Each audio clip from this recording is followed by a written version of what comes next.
Okay. How's the trip been? You're on your way out right now? It's been amazing. It's been a lot more insightful than I actually thought it would be. Not only just, you know, meeting the people in need, but getting to hear their stories. I know that everybody has a story, and I know everybody's been impacted by the war and poverty. Everybody's been impacted by corruption.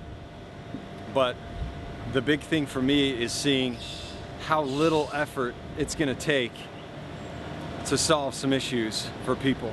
We can't solve everybody's issues, but if we solve one person's issues, it's going to mean everything for that person. By effort, you mean money. Money. Just a little bit. It all of comes money down to from money. Somebody, a little donation will go a long way. A little donation will go a very long way. $100 donation will go a long way. A $100 donation will more than pay a teacher for a month. Well, think about it this way.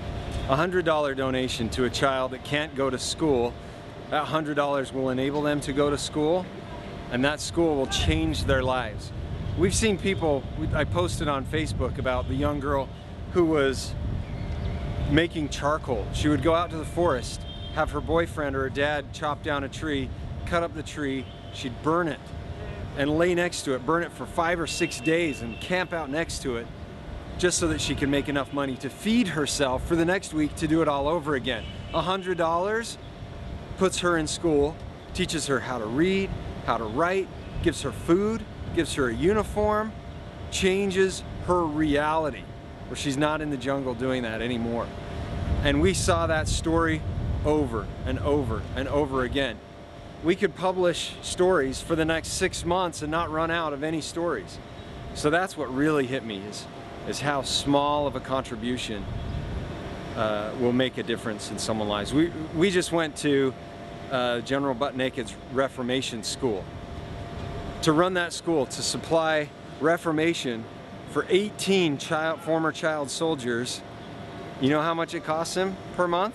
$1,200 to feed, clothe, and educate 18 former child soldiers. And we're not talking just physical education or education about math and reading. We're talking about psychological reprogramming, overcoming post-traumatic distress syndrome. All of that, 18 people, $1,200 a month. Unbelievable. He says for a little bit more than that, not even a substantial amount more than that, if he had a facility, he could do it for 400 students at a time.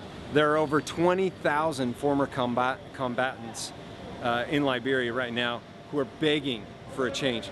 These guys that he goes out and he finds, and I know you've got footage of all this, these guys that he goes out and finds, they beg him for an opportunity. They compete for the opportunity to go into his program.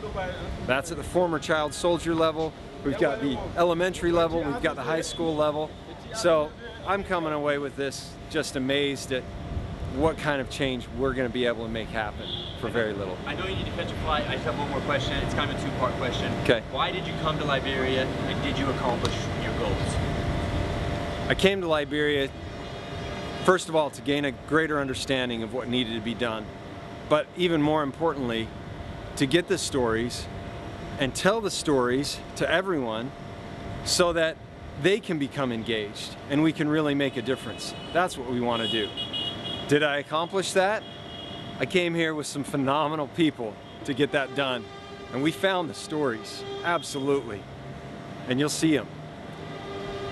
The biggest part now is getting those stories out there and getting the response from the people that we tell those stories to.